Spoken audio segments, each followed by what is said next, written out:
Hi, I'm Robin White from FantasyWire, and I'm the guy that makes the wire fairies. In this section, I'm going to walk you through how to make the hands and the feet.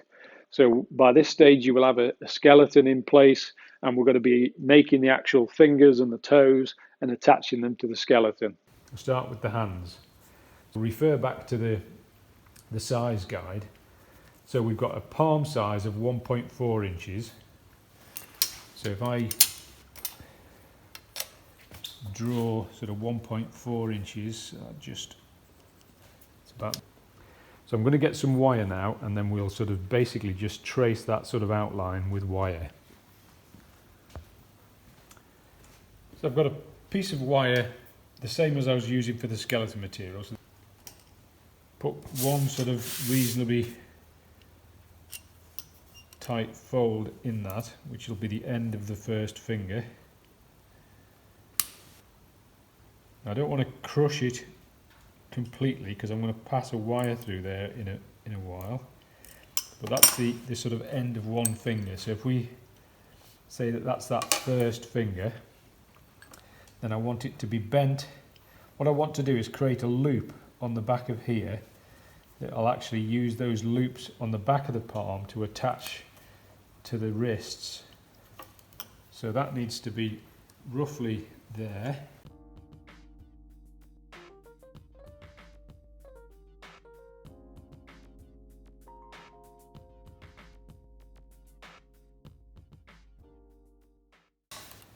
So I've got me 4 fingers about the right length, although they obviously look way too wide apart.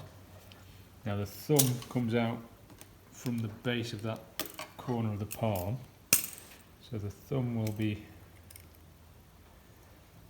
sort of there.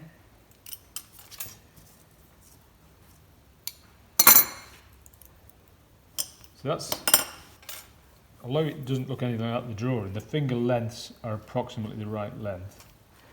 So that's the basic hand frame.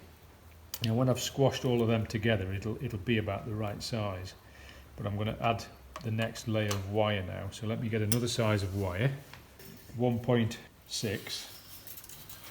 I'm going to pass some of it through that gap, and then I'm going to crush that gap to actually trap the wire in that gap now. So it's passed through there. Use the smaller pliers to trap that into there, so you can sort of, I don't know, you won't be able to see it that well, but I'm sort of creating that shape where I've got the 2 thicker wires and then the 2 smaller wires together to create that sort of cross section. I'm now going to take the 1.2 and what I'm actually going to do is estimate how much wire I'll need to do another finger and hold that at the back out of the way, and then I'll just hold it, sort of trap them all in my hand, bring that round to encircle that to give me that sort of cross section. Come so far up, you've got to remember about half of this is going to be palm, so I've only got finger from sort of there to the end. Now what I want to do is wrap from where the palm ends to halfway up the finger, and that creates a sort of visual change which makes the brain see a knuckle. Now I've got quite a lot of wire here. The temptation is to just wind it round and round and round. Now if I try to do that, it's trying to put a twist into this wire that's behind me. Now it's probably small enough, short enough that I could get away with that, but a trick is to actually rotate the hand into the wire. So I'm not actually putting any twist into that wire at all. It looks sort of counterintuitive, but when you get used to it, it sort of works quite well. That looks about right. Now I'll just nip that off, and I just want to tuck that in, and that's the sort of first finger done. So I'm going to take the 1.6 and I'm going to loop that back up to pass through the next finger. Now what's quite important is I've left a gap there. I'm not trying to follow the same profile, and I want that loop to be empty, because when I attach the hands to the wrists, I'm actually going to use those 2 loops there to actually attach it to the wrist wires. So I don't want it to be sort of too much wire around here, so I'm leaving a bit of a gap that I can pass wire through there.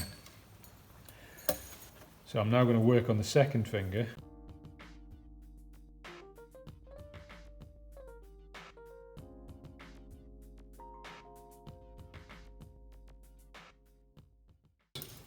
Now I'm doing the thumb. Now I've gone back onto sort of explaining it again rather than time lapse. So it's exactly the same principle, but because this isn't going to be covered up by palm on the thumb, I'm starting the wrap right from the sort of bottom of the thumb. So that goes right back to there rather than there being a gap, because that's going to be covered up by the palm. But other than that, it's exactly the same principle.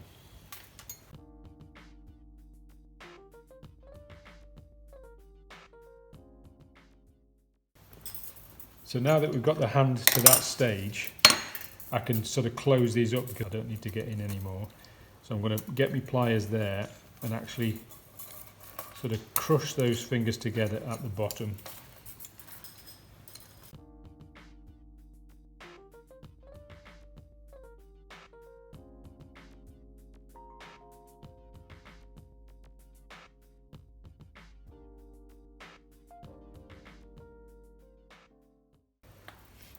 So that's, if I squash that together, that gives me a hand of about the right size now.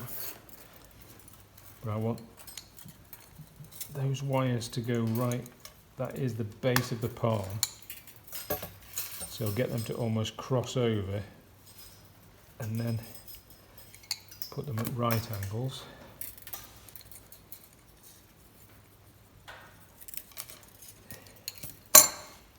So that gives me sort of how it's going to be attached to the wrist. So there's you got your palm, then your fingers, and then your thumb comes out from that bottom corner. So that's about the right size. And those 2 loops there are how I'm going to attach the skeleton to the wrist. Now the hand at the moment is sort of 2D. So what you do to make it a proper sort of 3D hand is simply rotate that thumb round at sort of 90 degrees, that now becomes the right hand. You know, because your thumb actually sticks out at sort of right angles to the rest of your fingers. So I've got to remember when I do the next hand that the thumb goes the other way to create the left hand. And that's it, that's one hand done. So I'll make another hand and then we'll attach them to the body. So what I'm going to do now is find the exact right place. So it's about sort of 5 inches. So it's 5 inches to the elbow and then 5 inches to the wrist. So just mark that with a little bit of chalk.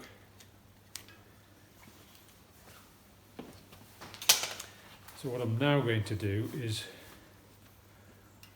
untangle this skeleton material, 2 of these wires, and unravel it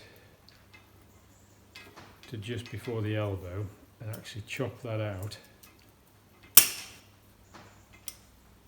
another one. Let's take that one out.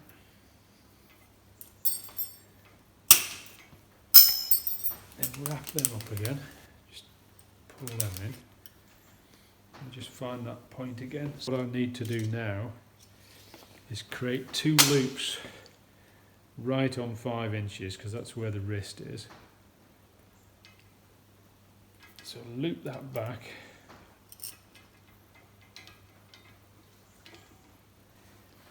You can see the loops of the hands. What I'm going to do is hook them onto there.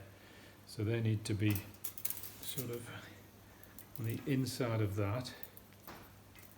Loop them through that, hopefully you can see that on the camera, and I hook them all the way back to there. That gives a sort of hinge for where the wrist is. And then I took all of these wires sort of back into the as neat as possible. These big wires that came off the hand frames, they follow the skeleton up and sort of out of the way. Now we take this wire, this is the one of the wires that was used to make the sort of secondary hand frame. If I wrap that round the wrist, I can sort of bundle all them together and pull them all in sort of nice and neat. That's sort of one hand done. So I'm just going to repeat that process on this hand.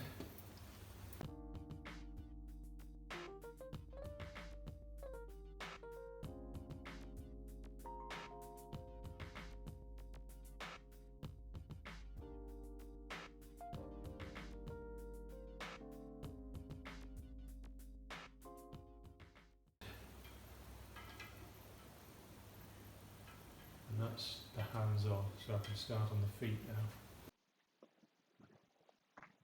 So we're going to start by making a big toe.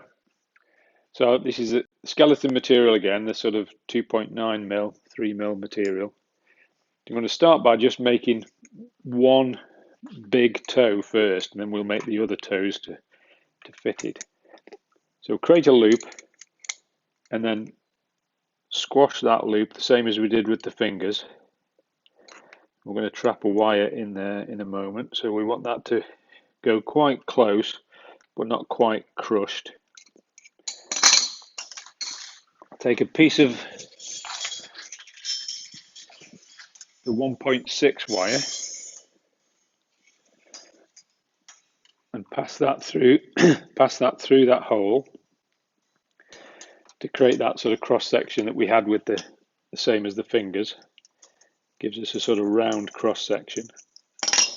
And now that that's in there, I can completely trap that wire in. Gives me a nice sort of cross section. Excuse me. So that's sort of the toe. And we'll now take some of the 1.2 mil wire, tuck some of that in the same as we did again making the fingers, and I'm going to wrap and sort of guess the length of the toe, which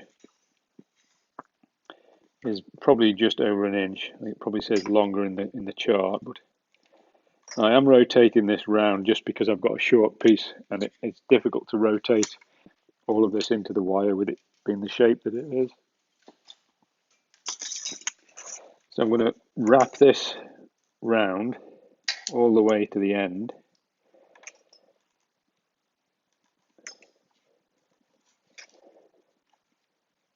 And then just before it drops off the end, start going back again. So with the big toe, I do like a double wrap. So it goes up and down again.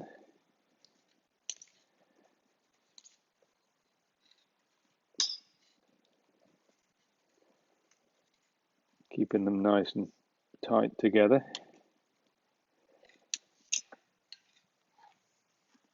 So that's the big toe done. And pull that out to one side. I can just get.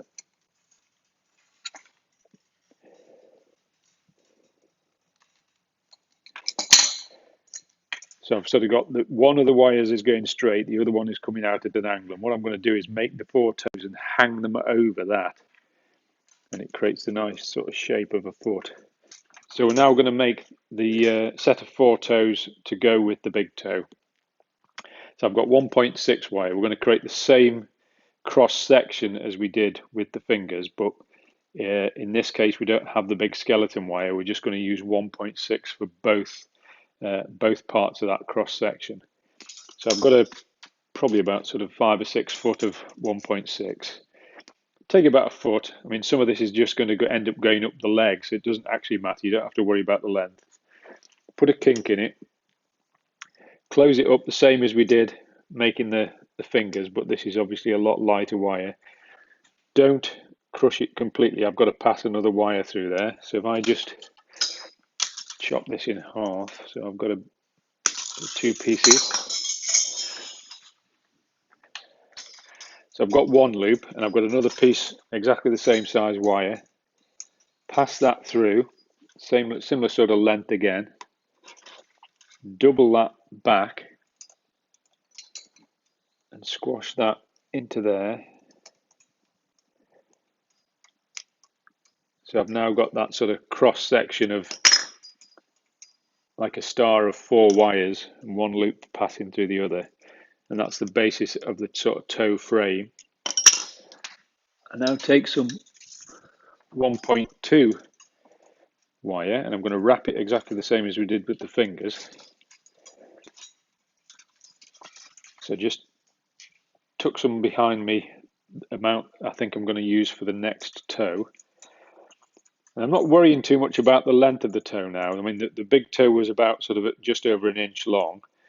These need to be a similar sort of length, but it's not that important because they'll be buried in the foot.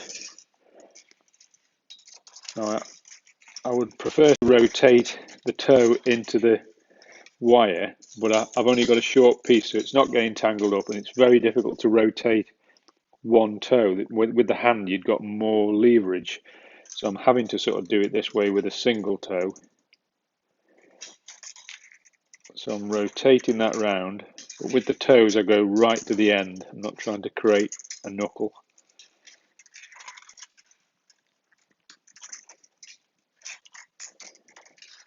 So go as close as I dare to the end and then trim that off. So when I say as close as I dare, I mean so it doesn't drop off the end.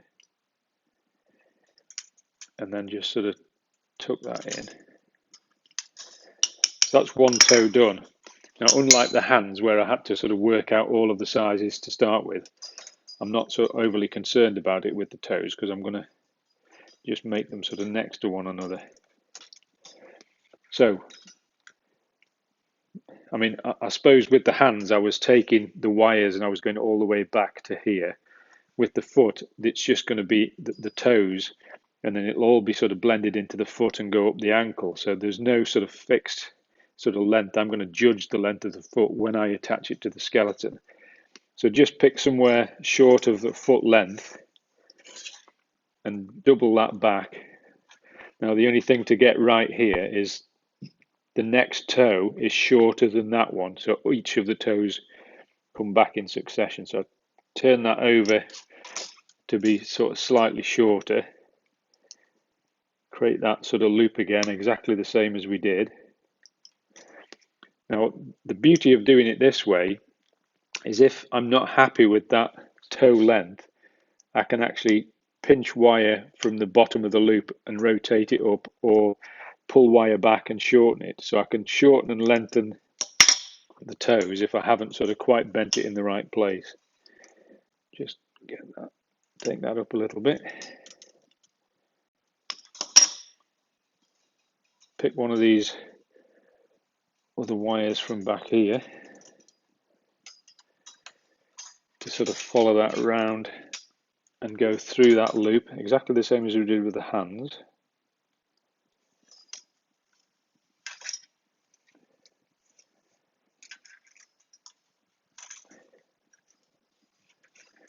So bend it neatly at the end. I'm not worrying about the loops at the bottom there. I'm not going to attach them on in the same way as we did the hands, so I'm not trying to create an attachment point. I'm just trying to create 4 toes next to one another. So I squash them together so I get that nice cross section again. Find the other end of that 1.2 that I'd sort of used on that first toe, and then wrap that round.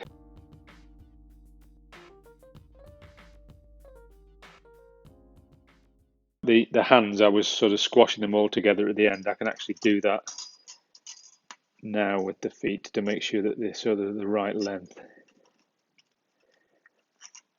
So that's 2 toes done.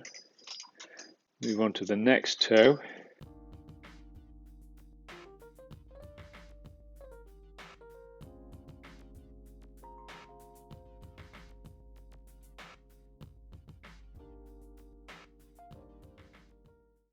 What I'm going to do is lay those toes over that frame. So what I'm going to do is just put a bit of a curl in the toes.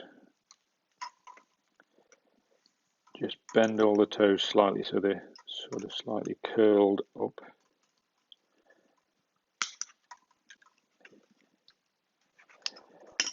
So there's a nice sort of curve to that, and they just literally hang over that frame. So what I need to do now is take one of these extra wires here. So this is like the spare wire that came off wrapping the big toe. I'm going to use it to sort of sew the little toes to that frame. So I'm going to go all the way around.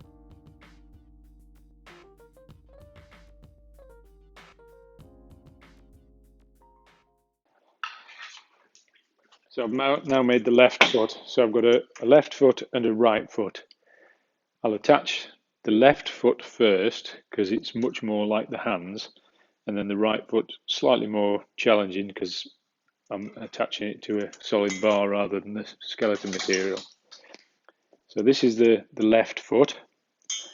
Obviously got to measure down the leg. So the leg, keep referring back to my size guide, is 8.2. So it's 8.2 from the knee to where I'm going to attach the feet. So that's the ankle. So that's the right length. So I take two of them off at that length. That tells me exactly where the foot is.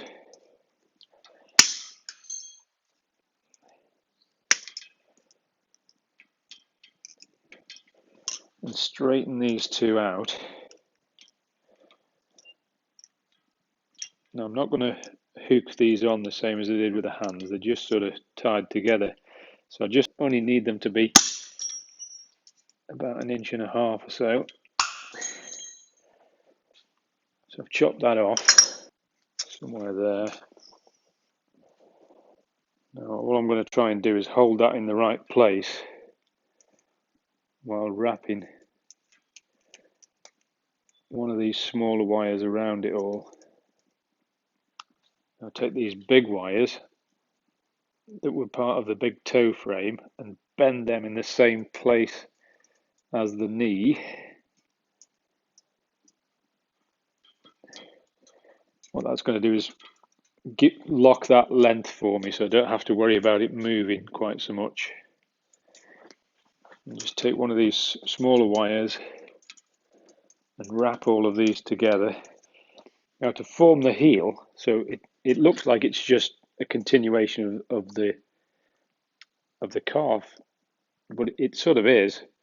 But the way you form the heel is to just take some of this wire and to create a bump. Just take this last wire and just wrap all of these together sort of quite tight. And that's sort of 1 foot attached. It doesn't look sort of anything spectacular at the moment, but I've obviously got to build it up at the front and the ball of the foot and the heel, and it'll start to take shape as we add some wire. But it's positioned all the toes in the right place. So now we're going to attach the right foot. Now the right foot is the one she's actually standing on.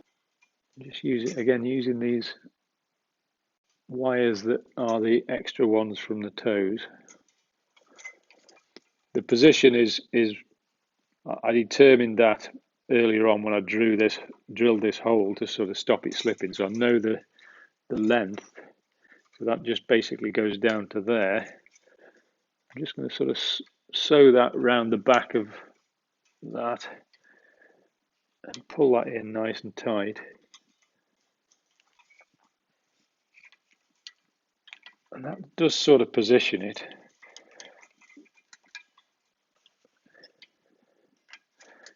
Just sort of wrap it around that bar a little bit so the bar is more inside the foot. Try to keep the bulk of the wire behind the shin, because I don't really want any wire on the front of the shin. I want to sort of maintain that sort of line. You've obviously got to have some because you're attaching things to it. But if you attach things around the back, then you can use that to build the calf muscle and leave this relatively free. You just want almost a skin of wires across the front of the shin and no extra bulk. Tuck that wire behind there, and just like we did on the other foot, sort of create a bump where the heel will be. Making a bigger heel than that at the moment, so I'll just wrap these around. And even at this stage, you can start to use this wire to, because it's fairly, this is the 1.6 from the toe frames, start to build a bit of a frame to build the calf muscle on. So just leave it very loose with big loops in it, and it gives me something to attach to later. And that's it, that's the feet attached.